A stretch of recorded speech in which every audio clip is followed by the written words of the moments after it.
नमस्कार दोस्तों, as a career counsellor हमें मौका मिलता है बहुत तरह के बच्चों से मिलने का। हमें मौका मिलता है सैकड़ों तरह के पेरेंट्स से बात करने का। और जब हम ये सारी बातें करते हैं तो कहीं ना कहीं एक चीज जो बार बार हमें स्ट्राइक करती है, बार बार हमें क्वेश्चन मार्क में डालती है, वो शायद इस कार्टून से आप समझ पाएंगे। दोस्तों, हमारे एजुकेशन सिस्टम की सबसे बड़ी प्रॉब्लम यह है कि हमारी अपब्रिंगिंग में कभी हमें सवाल करने का मौका नहीं मिलता, हमें कभी वाई क्वेश्चनिंग करने का मौका नहीं मिलता। हमें सिर्फ कहा जाता है ऐसा कर लो, ऐसा कर लो, ऐसा हो जाएगा। हमारा जो डिसीजन होता है वो कभी हमारा नहीं होता, वो काफी इन्फ्लुएंसेस से इन्फ्लुएंस्ड होता है, राइट। उस डिसीजन के पीछे हमारी क्रिटिकल थिंकिंग मिसिंग होती है, हमारी लॉजिकल थिंकिंग मिसिंग होती है, और उसी का फलस्वरूप ये होता है जिसे हम बोलते हैं हर्ड मेंटालिटी, भेड़चाल, राइट। और ये भेड़चाल हम इक्का दुक्का केस में नहीं देखते, हम सैकड़ों केसेस में देखते हैं। आप एक दूसरे को फॉलो करके पीछे देख के चल रहे होते हैं, लेकिन आपको आपका करियर पाथवे नहीं पता होता कि मेरी लाइफ क्या जाएगी, मेरा आगे के रीजंस क्या हैं, क्योंकि आपने कभी इंट्रोस्पेक्ट ही नहीं किया, राइट। और यही कारण है जो आप देख पा रहे हैं यहां पे 77% of FMG student in 2023 failed, right, raising concern of FMG's competency and clinical skills. इसका मतलब क्या हुआ? ये 77% बच्चे वो हैं जो बाहर से मेडिकल की पढ़ाई करने गए थे और पास ही नहीं कर पा रहे हैं। तो कोई ये रॉकेट साइंस नहीं है, ये बहुत बड़ा प्रॉब्लम स्टेटमेंट है। और आज एडमिशन लेने से पहले मेडिकल अब्रॉड में आपको जानना पड़ेगा ऐसा हो क्यों रहा है। दोस्तों, अक्सर हमसे हमारे जो मीडिया में हमारे लोग हैं या जो हमसे बात करते हैं, हमसे पूछते हैं, हम भी अपना एनालिसिस देते हैं, बताते हैं कि कहां पे क्या गैप है, क्यों ऐसा हो रहा है, राइट। अक्सर हम अपनी ओपिनियन देते हैं, यहां पे भी हमने ओपिनियन दी, हमने पूरा एनालिसिस बताया कि एफएमजी लो होने का रीजन क्या है। बहुत सारे रीजंस हैं, क्लिनिकल स्टडीज का कम होना, technical reasons, tropical climate versus our climate, education, pedagogy. लेकिन उससे बड़ा जो एक रीजन है जो आपके लिए जानना बहुत जरूरी है, वो मैं आपको लेके चलता हूं, वो है दोस्तों वाई। जो मैंने आपको बताया, कभी भी हम सोचते नहीं हैं। आप मुझे बताइए, आप मेडिकल के कैरियर के लिए एस्पायर कर रहे हैं, आप में से कितने बच्चे हैं जिन्होंने अपना कभी भी स्टेटमेंट ऑफ पर्पस लिखा है? कभी उन्होंने लिखा है 500 वर्ड में कि मेरे रीजंस क्या हैं मेडिसिन करने के, right. I am sure there must be some students जिनके अपने जेन्युइन रीजंस हो सकते हैं, बट जो लार्जली हम देखते हैं इन्फ्लुएंस में चल रहा है, भेड़चाल में चल रहा है। मेरे भैया ने किया था, मेरे अंकल ने किया था, मैं उनको देख रहा हूं, मैं उनसे इंस्पायर हो रहा हूं, but what are your reasons? या मेरे को उनका मॉनिटरी और सोशल स्टेटस बहुत अच्छा लगता है। नहीं, I think you should have your own reasons, क्योंकि जब आप अपने रीजंस को लिखते हैं जब अपनी डायरी एंट्री करते हैं, तब आप अपने साथ कमिटमेंट करते हैं, आपको क्लैरिटी आती है। मैं आपको पर्सनली बता रहा हूं, इसमें आज मैं कोई आपको किसी कॉलेज के बारे में नहीं बता रहा, मैं एक फंडामेंटल सवाल को एड्रेस करने की कोशिश कर रहा हूं। जितने बच्चे जा रहे हैं, बहुत जरूरी है कि वो अपनी चीजों को क्लियर करें, अपने करियर प्रोस्पेक्ट को बनाएं। आप में इंटेलिजेंस की कमी नहीं है, आप नीट के एस्पिरेंट हैं, आप 18-18 घंटे पढ़ने वाले एस्पिरेंट हैं। आपको एक विजन की कमी है, पर्सपेक्टिव की कमी है, जो मुझे लगता है आपको बिफोर यू डू एनीथिंग, आप कॉलेज सर्च करें, कुछ भी करें, उससे पहले सबसे पहले आपको सोल सर्चिंग करनी पड़ेगी। आपको समझना पड़ेगा व्हाई दिस, राइट। दूसरा जो सबसे बड़ा फैक्टर है दोस्तों, कि मेडिकल की मैं एजुकेशन करने जा रहा हूं, मैंने एमबीबीएस करने का डिसीजन लिया, तो मेडिसिन ही क्यों, व्हाई? अगेन इसमें इन्फ्लुएंस फैक्टर अगर तो काम नहीं कर रहा। क्या आपके अपने जेन्युइन रीजन है मेडिकल पढ़ने के? क्या आपको पता है कि मेडिकल की या एमबीबीएस की पढ़ाई या ओवरऑल जो पाथवे है मेडिकल का, पीजी एंड यूजी, वो कितना लंबा होने वाला है, कितना एफर्ट जाने वाला है, आपके अल्टरनेट पाथवेज क्या होने वाले हैं, राइट। और आपको यह भी पता होना चाहिए कि why MBBS only, there could be other alternate pathways also, right. आप बहुत से यूजी प्रोग्राम्स कर सकते हैं। तो ये जो क्लैरिटी है ये आपको आज होनी चाहिए, with respect to your budget, with respect to your aspiration, with respect to your family consensus. तो दोस्तों, ये भी एक बहुत इंपॉर्टेंट पॉइंट है कि आप डिसीजन मेकिंग में आज जब जा रहे हैं, तो आप सारे ऑप्शंस को समझें और फिर अपने करियर को कॉन्शियसली चूज करें, राइट। सबसे बड़ा फैक्टर जब आप अपने किसी भी डिसीजन को लेते हैं, मुझे लगता है आपको जो अपना मेंटोर है, जो गुरु है, आज की डेट में ये एडमिशन एजेंट वर्ड जो है बड़ा खराब हो गया है, राइट। ये एजेंट इतना डेरोगेटरी वर्ड है, और क्यों ना हो, क्योंकि जो लोग इसमें हैं वो काम ही ऐसा करते हैं। वो सिर्फ आपको ये कॉलेज ले लो, वो कॉलेज ले लो, इतने का डिस्काउंट मिल जाएगा, उतने का डिस्काउंट मिल जाएगा, कोई क्लैरिटी नहीं है। आप प्लीज ध्यान रखिए कि you have to have a good career counsellor.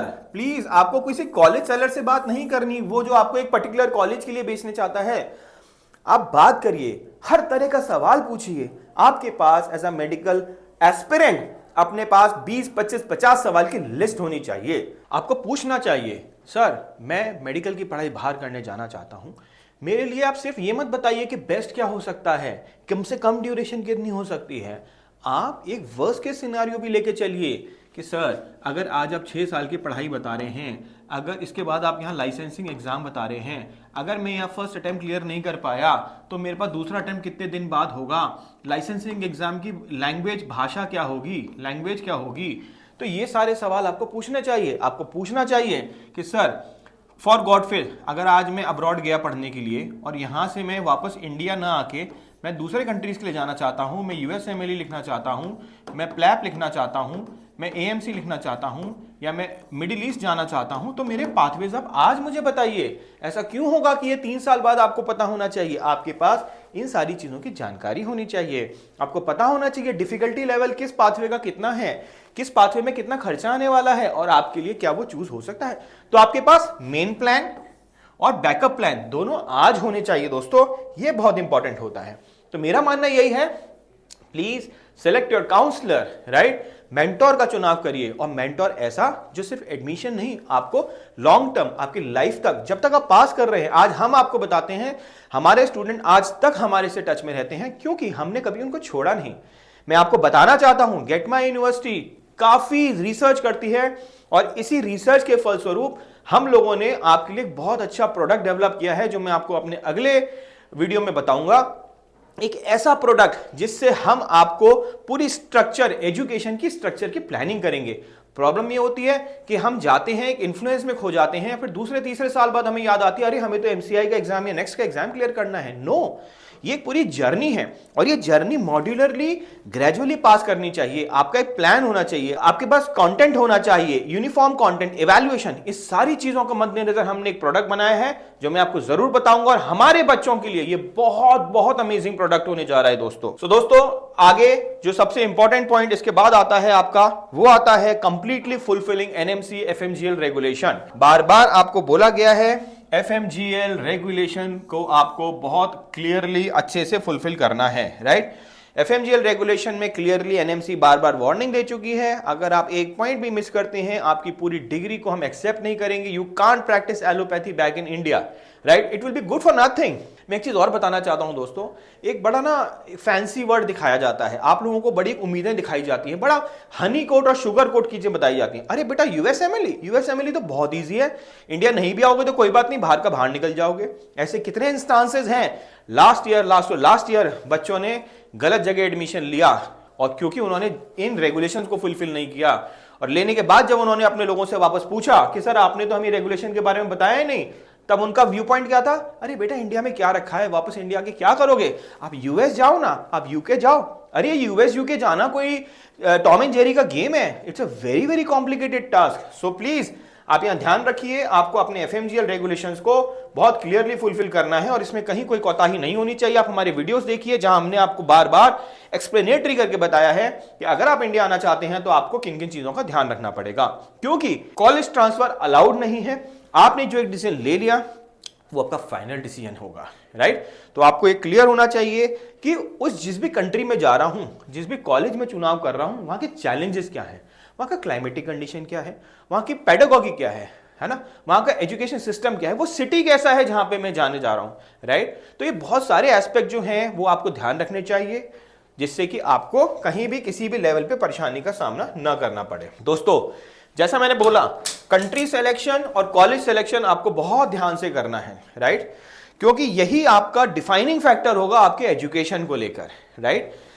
Country जब हम सेलेक्ट करते हैं तो डेफिनेटली पहले तो FMGL का रूल आ गया, बट बहुत सी चीजें होती हैं, जैसे उस कंट्री का क्लाइमेटिक कंडीशन कैसा है, वहां पे लोगों का आपके लिए एक्सेप्टेबिलिटी कितनी है, लोग एक्सेप्टेबल होते हैं तो जब आप हॉस्पिटल में जाते हैं हम ज्यादा लोगों से बात कर पाते हैं क्योंकि वो ओपन होते हैं। कई कंट्रीज ऐसी होती हैं उनका लैंग्वेज बैरियर तो होता ही है अब्रॉड में, प्लस वो आपसे मिक्सअप नहीं होना चाहते बीइंग अ फॉरेन स्टूडेंट। तो कहीं ना कहीं आपकी जो एजुकेशन है ना वो एक क्लिनिकल ऑब्जर्वेशन हो जाती है, वो क्लिनिकल इंटर्नशिप कभी बन ही नहीं पाती। और आप ध्यान रखिए, अगर आज के समय में आपने अपनी ढंग से इंटर्नशिप नहीं की है, आपने क्लिनिकल एक्सपीरियंस नहीं लिया, वो जो 73% वाले बच्चे थे ना जो पास नहीं कर पा रहे थे, कहीं ना कहीं आपको बहुत ज्यादा तकलीफ होगी, क्योंकि यहाँ इंडिया वाला बच्चा भी आपको फाइट देगा जो इंडिया में क्लिनिकल सराउंडिंग्स में हॉस्पिटल में एक एक्सपोजर लेके बैठा है। तो अगर आप कंट्री ऐसी चुन रहे हैं जब पॉपुलेशन ही नहीं है, डेंसिटी नहीं है, क्लाइमेट बहुत ज्यादा एक्सट्रीम है, आपको कुछ जानने समझने का मौका ही नहीं मिला, सिर्फ थ्योरेटिकल नॉलेज लेके आए हैं, definitely it's not gonna help you. आपका वो 6 साल बाद आप डेफिनेटली एक डार्क सर्कल में अपनी एजुकेशन और अपने करियर पाथवे को सर्च कर रहे होंगे। और कॉलेज तो डेफिनेटली एक बहुत इंपॉर्टेंट चैप्टर है जो आपको ध्यान से सेलेक्ट करना चाहिए। सेल दोस्तों ये आपको अक्सर देखने को मिलता होगा, 2 लाख में इधर चले जाइए, 2.5 लाख में इधर चले जाइए, हम आपको सब कुछ दे देंगे, आपको तो बस हाँ भरनी है, हम आपके घर पे आ जाएंगे, काउंसलिंग कर देंगे, सब कुछ कर देंगे। प्लीज ये जो सेल वर्ड है ना ये एजुकेशन में नहीं चलता। ये कोई बस में खड़ा हुआ पेन सेल नहीं कर रहे, राइट, कि 6 में से 10 में से 2 पेन नहीं भी चले तो काम चल जाएगा। यहां आपका एक पर्सपेक्टिव होता है, ये एजुकेशन है। और गलती यहां पे बेचने वाले से ज्यादा आप लोगों की होती है, क्योंकि कहीं ना कहीं ये सेल वर्ड जो है ना लालच है, इसका कंटेंशन क्या है, लालच है। और जब आप लालच में कोई काम करते हैं तो आप लॉजिकल रीजनिंग भूल जाते हैं, राइट। और यहां पे ये गलती आप बिल्कुल ना करिए। जो भी आपको बोलता है मैं कम से कम कॉस्ट में आपको दे दूंगा, नहीं, आप कॉस्ट को साइड रखिए, आप पहले मेरिट पे बात करिए, राइट। कॉस्ट तो लास्ट का फैक्टर है, पहले पूछिए तो सही कॉलेज की सराउंडिंग क्या है, क्लिनिकल क्या है, हॉस्टल क्या है, हॉस्पिटल्स क्या है, ये सारी चीजें आपको जानना बहुत जरूरी है। तो प्लीज ये लालच वाला एंगल छोड़िए और ऐसे लोगों से बचिए जो पोस्टर लगा के आपको कहते हैं कि यार हमारे से तुम रजिस्ट्रेशन करा लो। वो काउंसलिंग तो देना ही नहीं है उनको, सीधा आओ बेटा पर्ची कटवाओ, फीस कटवाओ, देखो एडमिशन खत्म हो रहे हैं, जल्दी लो, एडमिशन नहीं लिया तो तुम्हारी बस मिस हो जाएगी। अरे भाई नहीं हुआ तो नहीं हुआ, दूसरे कॉलेज में ले लेंगे, दूसरे कंट्री में ले लेंगे, लेकिन जब तक पूरी चीजों का कंप्लीट नॉलेज नहीं होगी तो कैसे ले लेंगे। इन्फ्लुएंस में आके कभी आप ऐसा डिसीजन ना लीजिए, क्योंकि ये डिसीजन आपके लिए बहुत ज्यादा टफ हो सकता है, परेशान हो सकता है, right. Be clear about the accreditations of the medical university, बहुत बहुत इंपॉर्टेंट पॉइंट। लास्ट वीक की बात है, कंट्री का नाम नहीं लूंगा, एक यूनिवर्सिटी जो 2 साल से चल रही थी, 3 बैच चल रहे थे जिसमें ऑलरेडी 900 बच्चे पढ़ रहे थे, पता चला इस यूनिवर्सिटी का एक्रेडिटेशन ही नहीं है। 3 बैच चले भी गए और यूनिवर्सिटी एक्रेडिटेड नहीं है, मान्यता प्राप्त नहीं है उस कंट्री से। इसमें क्या बोले, राइट। इसमें तो कोई किसी की मदद नहीं कर पाएगा, ना भारत सरकार आपकी मदद करेगी, ना वहां की सरकार आपकी मदद करेगी। वो कहेगी हमने थोड़ा कहा था, ये तो यूनिवर्सिटी एक्रेडिटेड नहीं है। आपने क्या हमारी वेबसाइट पे चेक किया, क्या आपने हमारी मेडिकल काउंसिल की, हमारी हेल्थ मिनिस्ट्री की वेबसाइट पे चेक किया? तो अगर आप सिर्फ बातें सुन के घुस गए, किसी के बहकावे में आ गए, अब आप ये सोचिए 900 बच्चों का क्या होगा, इनका पूरा 3 साल की एजुकेशन गई, क्योंकि एफएमजीएल के दायरे में आ रहे हैं, ट्रांसफर में नहीं ले सकते। आप समझिए they are good for nothing. 3 साल की एजुकेशन गई, पैसा गया, और जो एक सोशल प्रेशर रहा उसकी तो बात ही क्या है। प्लीज आप एफिलिएटेड सोर्सेज पे जाइए, ईसीएफएमजी जाइए, डब्ल्यूएफएमई जाइए, वेबसाइट्स को रेफर करिए, अच्छे लोगों से जानकारी लीजिए और फैक्ट्स पे बात करिए, कोई हवाबाजी नहीं। अगर आप बोलते हैं, मैं बोलता हूं यूनिवर्सिटी एक्रेडिटेड है, सर इसके एक्रेडिटेशन का प्रूफ दिखाइए, आप सवाल पूछिए, सवाल पूछने से बिल्कुल मत घबराइए, क्योंकि आज आपको उन बच्चों की कैटेगरी में नहीं आना जो आज ये रियलाइज कर रहे हैं काश हमने उस टाइम पे इस चीज की R&D कर ली होती, प्लीज, है ना। तो ये चीज बच्चों आपको ध्यान रखना है। एक बहुत इंपॉर्टेंट पॉइंट, अपनी कैलकुलेशन खुद करिए। क्या हो रहा है ना, ये भी एक बहुत बड़ी तरह का मैं बोलूंगा मिस सेलिंग है। कुछ होता है, कुछ दिखाया जाता है, तो टेक्निकली दे से वी आर राइट, बट उस टेक्निकली के अंदर इतना बड़ा लूप होल होता है कि आप फंस जाएंगे। फॉर एग्जाम्पल, आज भी मैं कई कंसल्टेंट्स की या लोगों की ब्रोशर देखता हूं जहां वो यूएस डॉलर को किस हिसाब से कैलकुलेट कर रहे हैं दोस्तों, यूएस डॉलर 83 के आसपास चल रहा है, राइट, वो आज भी 70 के डॉलर पे कैलकुलेट कर रहे हैं। आप ये समझिए अगर आपकी total cost of education 40,000 US dollar होती है तो कितना गैप आ जाएगा, ठीक है। आप ये लगाइए, ये हो गया आपका करीब करीब 13 यूएस डॉलर, ठीक है, और 13 4 जा 56, 5,60,000 रुपए का आपको वो दिखा देंगे हम तो सस्ते में दे रहे हैं। आप तो लफड़े में फंस जाएंगे, आप तो उनके झांसे में आ जाएंगे। 5,60,000, अरे ये तो देखिए करेंसी क्या है। तो यहां पे आपको ध्यान देना है। कई ऐसे कॉलेजेस हैं जो अपनी एकेडमिक ड्यूरेशन तो दिखा रहे हैं, तो जो आपको बजट देते हैं tuition fees for 1 year, 2 year, 3 year, 4 year, 5 year, right, hostel fees दे देंगे और वीजा या मेडिकल इंश्योरेंस दे देंगे, बट यहां पे वो इंटर्नशिप खा जा रहे हैं 6th ईयर और 7th ईयर की दोस्तों। जब आप 2 साल की इंटर्नशिप गायब कर गए तो आप सोचिए कितना बड़ा आपने टोटल कॉस्ट का 2/3 कॉस्ट तो आपने दिखाई नहीं, 1/3 कॉस्ट तो आप गायब कर गए इसके अंदर। तो बच्चा तो सोच रहा है अरे वाह मेरी एजुकेशन तो भाई 100 रुपए की है, बाद में पता चला उसकी एजुकेशन 60 रुपए की हो जाएगी। तो ये भी एक बहुत बड़ा फैक्टर, और ऐसे ये 2 फैक्टर नहीं है, ऐसे मल्टीपल सिनारियो बनते हैं जिनके लिए आपको बहुत ज्यादा सचेत रहने की आवश्यकता है दोस्तों। तो इस चीज का ध्यान रखें, और हम यही बोलते हैं हमेशा, आप अपना कैलकुलेशन खुद करें, किसी के भी कैलकुलेशन पे बिलीव ना करें। दोस्तों एक और important point, know about the hospital of the medical college. देखिए हमने आपको बताया नेक्स्ट इज प्योरली क्लिनिकल। अगर आपने केस स्टडी नहीं की, अगर आप हॉस्पिटल में नहीं गए, अगर आपने एक्स नंबर ऑफ पेशेंट नहीं देखे, एफएमजी और नेक्स्ट में सबसे बड़ा डिफरेंस ये है, एफएमजी डायरेक्ट सवाल पूछ रहा है, नेक्स्ट एप्लीकेशन बेस्ड सवाल पूछेगा, केस स्टडी बेस्ड सवाल पूछेगा, और केस में भी कॉम्प्लिकेटेड सवाल आएंगे, राइट, छोटे छोटे परमुटेशंस बनेंगे। सो टिल द टाइम आपने नहीं हॉस्पिटल विजिट किए, अच्छे हॉस्पिटल नहीं गए, पेशेंट इंटरेक्शन आपका वीक रहा, आपने अपने नोट्स और एनालिसिस नहीं बनाए, डेफिनेटली आपको वापस आके अपने नेक्स्ट एग्जाम को क्लियर करने में बहुत ज्यादा तकलीफ होने वाली है, राइट। तो प्लीज ध्यान रखिए, ये बहुत मेजर पॉइंट है, और इसको आपको अपने हॉस्पिटल, और मैं आपसे पूछता हूं, आज आप अपना मेडिकल कॉलेज सर्च कर रहे हैं, आपने 5-6 कॉलेज शॉर्टलिस्ट किए होंगे, क्या आपने उनके हॉस्पिटल के बारे में पूछा या जाना है? नहीं, क्योंकि अक्सर ये पॉइंट हम नजरअंदाज कर जाते हैं, जबकि ये बहुत इंपॉर्टेंट पॉइंट है दोस्तों। इसके बाद जो अगला इंपॉर्टेंट पॉइंट आता है वो आता है कंफ्यूजन्स को अवॉइड करिए।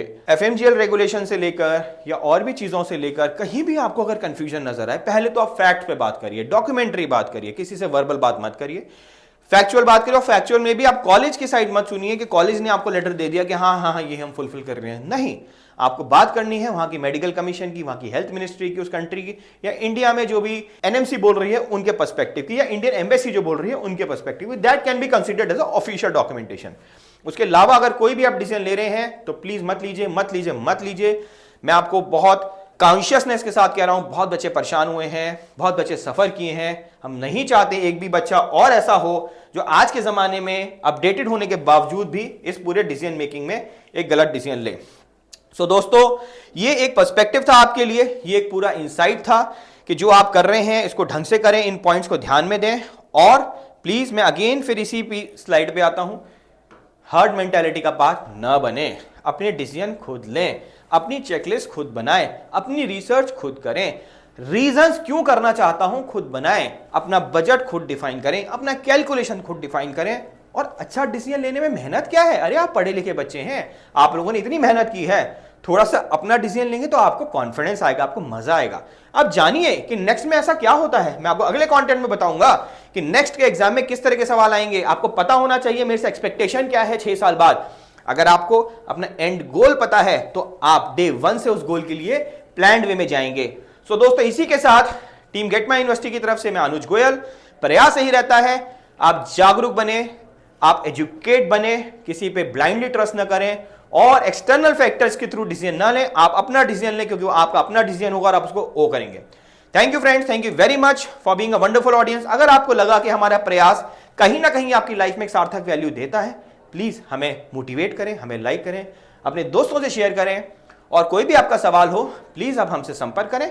हम अपनी कैपेसिटी में जो हमारी नॉलेज है हम आपको जो भी सही से सही जानकारी है देने का पूरा प्रयास करेंगे। Say hello to GMU, the one-stop shop for all your admission needs. We introduce you to the finest universities and help find the best fit based on your profile. We help with applications and assist with documentation, visas and even accommodation. With over a decade's worth of experience, 40 university partners in 10 countries worldwide and more than 5,000 satisfied students, GMU does it all.